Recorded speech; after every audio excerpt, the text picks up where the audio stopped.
Ladies and gentlemen, we finally know the buffs for the Mayan civilization coming soon to Rise of Kingdoms, and we also see Philip, Stephen, and John have all landed in the game in Rise of Kingdoms, so we know exactly how we're going to get our hands on all of them. So today I'm going to give you guys my thoughts and opinions on all of this content coming soon to Rise of Kingdoms. But first, what's going on, guys? Now, as you guys know, I'm a partnered creator with Rise of Kingdoms, which means they support a couple of videos every month just like this one, but the most important support is you guys going and dropping a thumbs up on the video and subscribing down below. Now, the first thing I want to talk about here is actually super exciting. Rise of Kingdoms is for the first time ever doing an end of the year sort of award show, and I'm actually nominated for most entertaining creator here in this category. So what I'm going to do is put the link down below so you can go vote on not only the most entertaining creator, but the best guide creator, the funniest short creator, the best emerging creator, best performing creator, and you can also vote for governor of the year. They have their own categories as well. So if you guys didn't know about this event, it's going to be super exciting, and I hope you guys will vote for me for most entertaining creator. Again, the link will be down below. I think you get 8 votes every single day, so make sure you come back and vote every single day. If you don't do it for me, at least do it for Artemisia, okay? And I just want to say thank you guys in advance if you do vote for me for most entertaining creator. We recently hit 80,000 subscribers. This has been like the most insane and fun year of my YouTube career, and so I couldn't have done it without you. Obviously, everyone watching this video and any video that I've made over the past couple of years, that's how we got to where we are today, and to finally be a partner creator. And I don't know, I'm just so grateful. So thank you guys so much, and hopefully you guys will vote for me. Even if you don't, even if there's other creators there that you watch more or you think deserve it more, that's fine as well. Just go vote. This is the first year that Rise of Kingdoms is doing this, and it's really cool, and I hope that they continue to do it for future years to come, and they're only going to do that if people actually like this event. So anyway, I just wanted to say thank you guys for all the support this year, and hopefully we can hit 100,000 subscribers in 2025. Okay, the first thing I want to cover here is we got Stephen, John, and Philip in the game. How do we get our hands on them? And it is finally confirmed that Philip is the Wheel of Fortune commander. So this is very exciting. I think this was the commander that most people had, you know, they raised an eyebrow. They said, okay, open field leadership support, really interesting stuff there. If we take a look at his kit, I don't think anything has changed on the kit at all. I'm pretty sure it's all exactly how it was when it was first revealed, so we really like that. Of course, I did already do pre-release testing on my channel if you guys are curious as to how Philip performed in not only 1v1 tests but also in a 5 March versus 1 target murder ball. Definitely check those videos out on the channel. Keep in mind they are pre-release results, but it'll give you an idea as to how good or bad I think Philip is going to be. There's 2 videos covering those test results, so definitely check them out. But anyway, if you're interested in Philip, he's going to be on the wheel. He will be here this month, so save your gems if you want to get your hands on him. A little quick spoiler, I think he's only going to be worth it for players running 6 or 7 marches. So if you are a free-to-play player, I don't necessarily think that he's going to be a must-have commander that you have to throw in to your 5 March lineup, especially if you're only running 3 or 4 sets of commanders. So keep that in mind. But a lot of players were a little bit interested in Philip. But then that brings us to Stephen and John, and as you guys can see, John is actually going to be our mightiest governor commander. I think John looks super cool. I actually really like his design. Stephen is okay, or is it Stefan? Am I saying that wrong? I have no idea.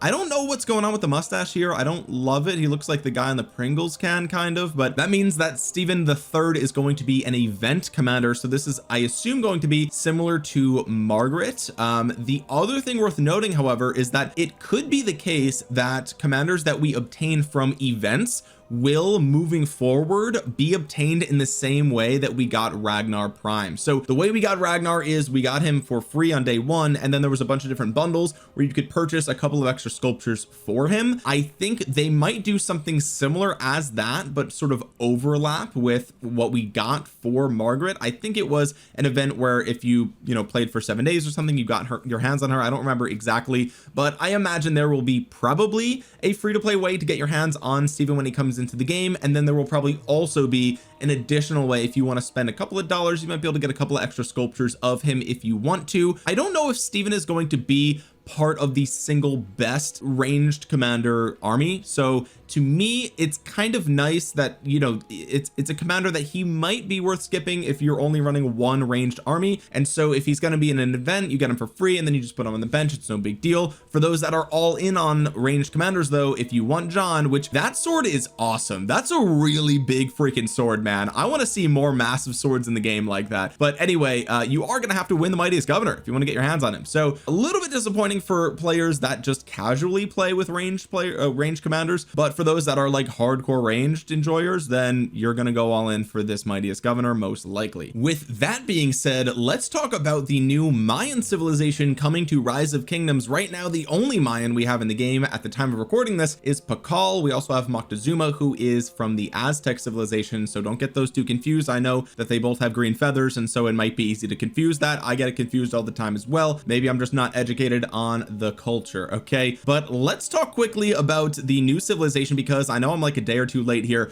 but the civilization buffs were revealed. I wasn't home when this was revealed, so I couldn't record a video in that moment, and I was also hoping perhaps the next day we would get a hint at what the special unit would be. Unfortunately, we still don't know the special unit at the time of recording this video, but we do know that the Mayan civilization bonus will give us a bonus to both normal damage and ranged normal damage across all unit types, which includes smite and combo attack damage as well. They actually went out of their way to say that it includes smite and combo attack, so really interesting. But we also get 5% archer defense and 10% gold gathering speed. So there is a lot of implications with this reveal. First of all, this is the first civilization in the game that gives a buff explicitly to ranged commanders as well as other or ranged combat as well as other types of combat as well. But I know like for example Mr. Siege seemed a little bit disappointed in this reveal because it doesn't seem like it is all in on range. There's a little bit here for everybody, as a matter of fact. First of all, 5% more 3% more normal damage is great for, I mean, any commander that's doing normal damage, but also smite commanders, right? Smite commanders love boosts to normal damage because that boosts their smite output, so we like that. There's a little bit of bonus here for infantry. We also have a bonus for siege, and we also have a bonus for archers. So the only like troop type that is actually missing here is cavalry. Cavalry is the only troop type that don't get a bonus from the Mayan civilization in some form, one way or another, unless the next cav commanders are combo attack damage, in which case then this civ is a little bonus to every single troop type, which means, in my opinion, maybe we are getting combo attack damage cavalry commanders coming in February or March. I think that could totally be the future of calves, because that would make sense, at least from this the design perspective of this Mayan civilization, right? You got to think that like the developers of the Mayan civ and the devs, you know, the devs for Rise of Kingdoms in general, they know what the next calves are already, right? They might not have it ironed out, they might not know the exact numbers, but they have an idea as to what the theme of that is going to be. And maybe it's the case that they threw this combo attack damage specification into the description, so that way we kind of like know, like, hey, maybe it's coming down the pipeline. Now this is all speculation, we don't know for sure. The only combo attack damage commander in the game at the time of recording this is Liu Che. His expertise gives you combo attacks, so right now that's the only person that would be applying to. But anyway, is the Mayan civilization good enough for anybody to actually use it, right? That's the real question here, and truthfully I don't know if I'm completely sold, right?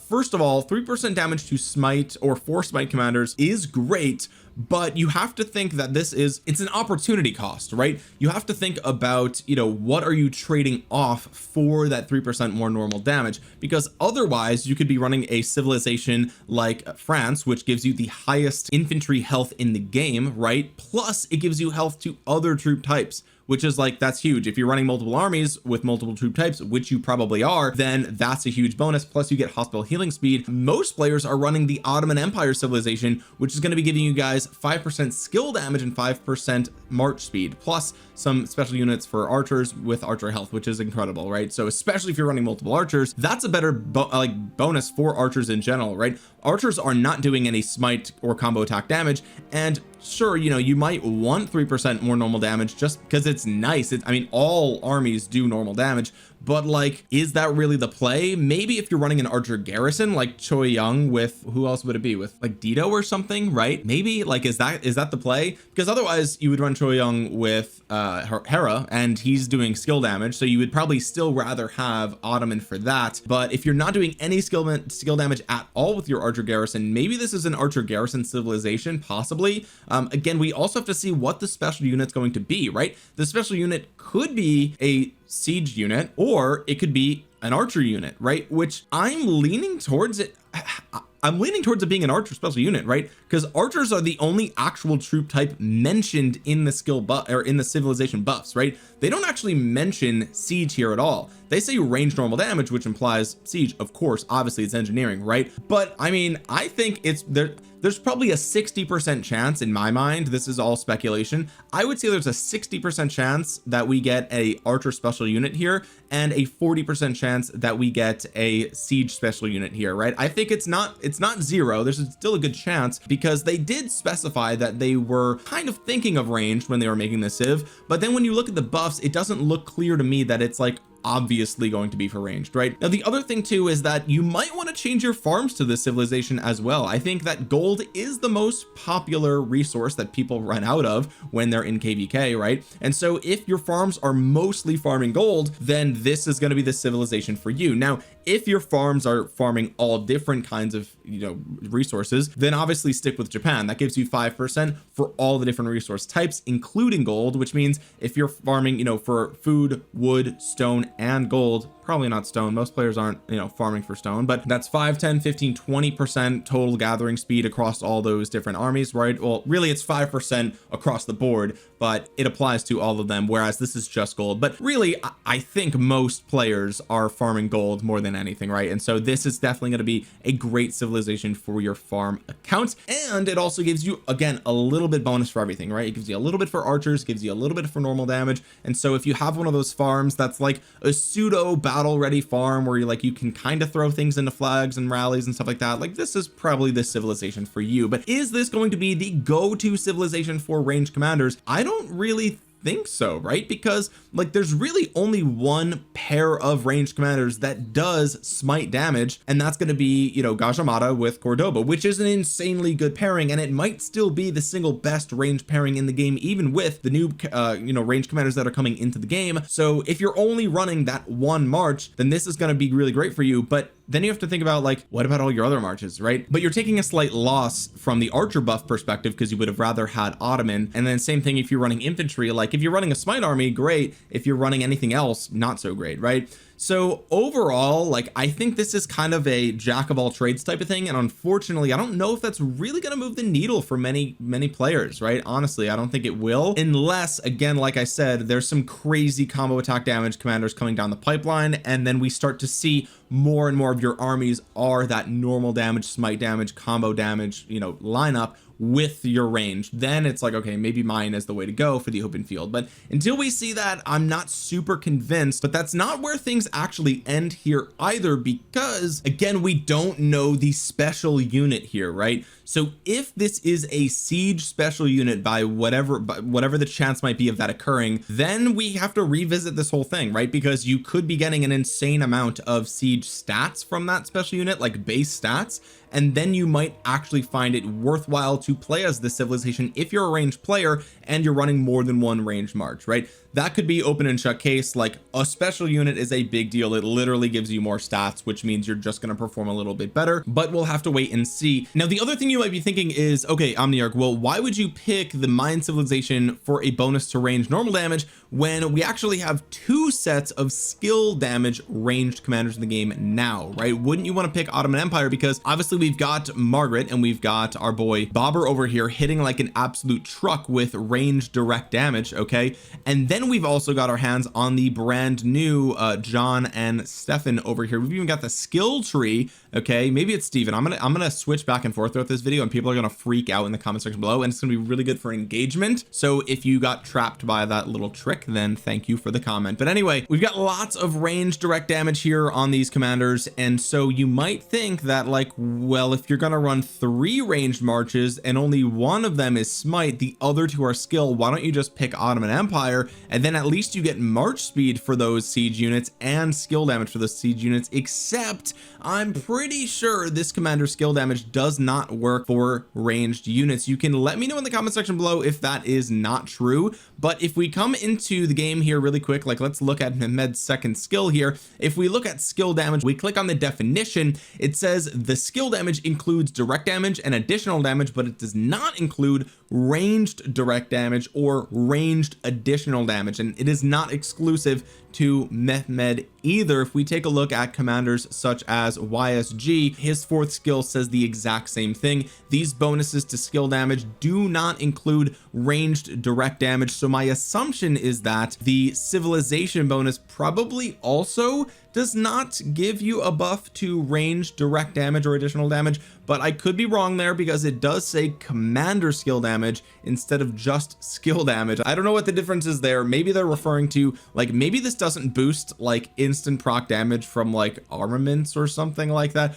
I don't know what other types of direct damage you would have other than commander skill damage, but maybe there's, like, I don't know, like Phoenix Tail arrows deals direct damage, right? Like maybe this isn't buffed by the skill damage bonuses. I don't know what commander skill damage is, but anyway, I just wanted to throw that out there. I don't think, again, please comment down below if I'm wrong, I don't think that this boosts your skill damage for the ranged units, in which case it still might be better to go for the new Mayan civilization for the single march that does at least use the no range normal damage, or I should say range smite damage. Now the other thing that we have to talk about here is the, you know, commanders that are coming with the civ. What are these commanders going to be now that we don't actually know if this is a full, like, you know, ranged civilization, right? It seems like it's not. It doesn't seem like it is all in on ranged. It seems like it kind of dabbles in ranged, but it's not all in on ranged. And in that case, are we not gonna, like, are they not ranged commanders, right? In any case, we see archer defense, and we also see literal arrows in this guy's hand or woman's hand. It looks like a guy to me, but it could be a woman. Literal arrows here. This could be a throwing spear, so maybe this commander is still a ranged commander, even though it's not siege, it's ranged, right? It could be a throwing spear. Who knows? Are we gonna get another archer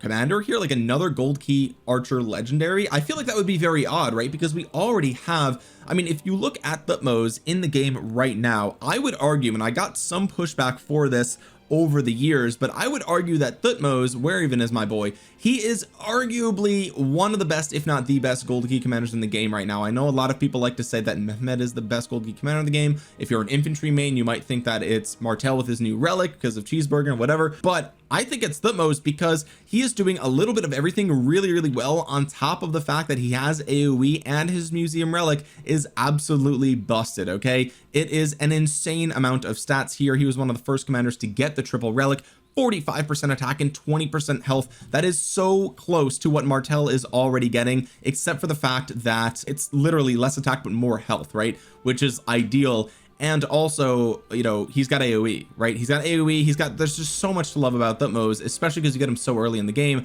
Is he worth investing in? No, not unless you're a whale, but like, he's definitely one of the best, if not the best, gold key commanders in the game right now, and he's an archer commander, right? So the idea of getting another gold key archer to me is not that exciting, because like, archers don't really, I mean, in my opinion, I don't think they need another early game powerful archer, right? Like YSG is also from season 1. Like, you guys have really good archers already, and there's also the 4th skill on El Cid, the support skill here, typically in KVKs, is insane. This is one of the best support skills in the game, right? So from a gold key perspective, I hope that we don't get another early game archer here, because to me, that just doesn't really, like, I don't feel like the game needs that. And like, honestly, who am I? Who cares what I think, right? Like, if we're being completely honest, like, that's like, who cares, right? But I don't know, from a game balance perspective, I just didn't think that, or I don't think that archers need another gold key commander in the early game. The other thing is, maybe these are just straight up leadership commanders, right? Like, maybe one of them is leadership and one is archer, or maybe one is leadership and the other is ranged. Who actually knows? But I think that could be really interesting. Obviously, most most of the early game gold key leadership commanders are useless. We don't use them. We don't use Freddy, we don't use Caesar, we don't use regular Ragnar, right? So all those are kind of useless. Mehmed is useful, he's the only exception. And so if we get another Mehmed, then great, I'm all in. That's amazing. I want that, right? I want to see another Mehmed. But you know, unless it's that, I don't know if we need another leadership commander early game, because it's just going to be,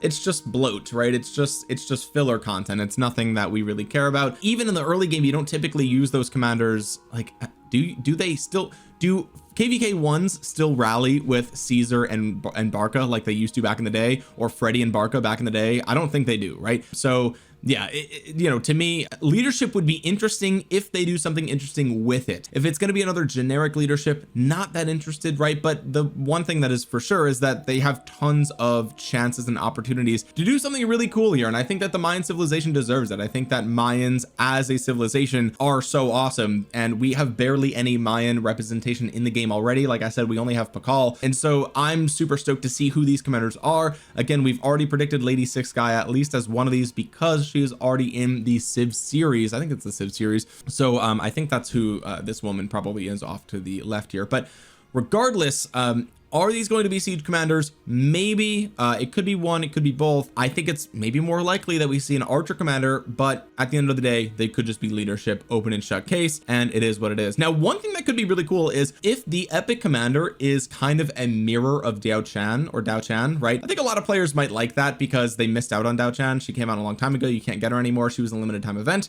and she's a peacekeeper, and I think like players might actually appreciate another peacekeeping epic commander. That's just my 2 cents. I would like to see it have a nice chunk of healing, maybe a tiny bit of AoE and some march speed. I think that would be really, really nice. But you know, who knows? We'll have to wait and see. Maybe we'll get mighty healing here, and maybe we'll get combo damage, right? Like we see combo damage is specifically called out in the buffs for the civilization. So for me, there's a lot of different directions that they can take these commanders, and I hope it's not the most obvious route. The most obvious route to me looks like it's archers, and I hope it's not that. I think that's the least exciting. Well, I guess the least exciting would be just generic like Julius Caesar clones like we saw with regular Ragnar. But you know, we'll have to wait and see, and I'm curious to know what you guys think these new commanders are going to be. Who do you think they're going to be, and what do you think their troop type is going to be? What do you think their specialty is going to be? Could these be the first, like, could these be smite damage commanders that come up in the gold keys, right? Like, is this going to be KVK 1's way of getting their hands on smite? Like, who knows? There's so many ways that they could take this, and I think all of this is set up really, really well,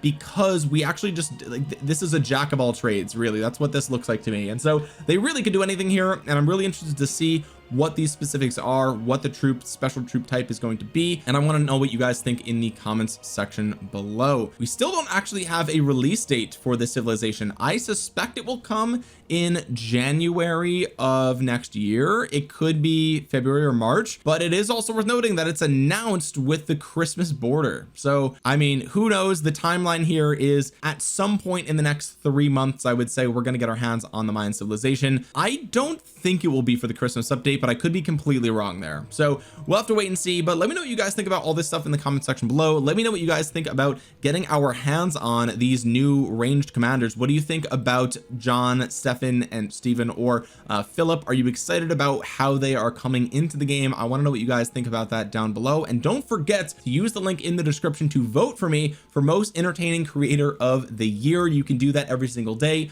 Vote for all your favorite creators and favorite governors down in the link in the description below, and while you're down there, drop a thumbs up on the video. It really helps out the channel a ton. It helps get this video out into the YouTube algorithm so other Rise of Kingdoms players might see it, and consider subscribing if you want more Rise of Kingdoms update, news, and guide videos. With that being said, guys, thank you so much for watching. This has been Omniarch. I will talk to you guys again soon. Peace.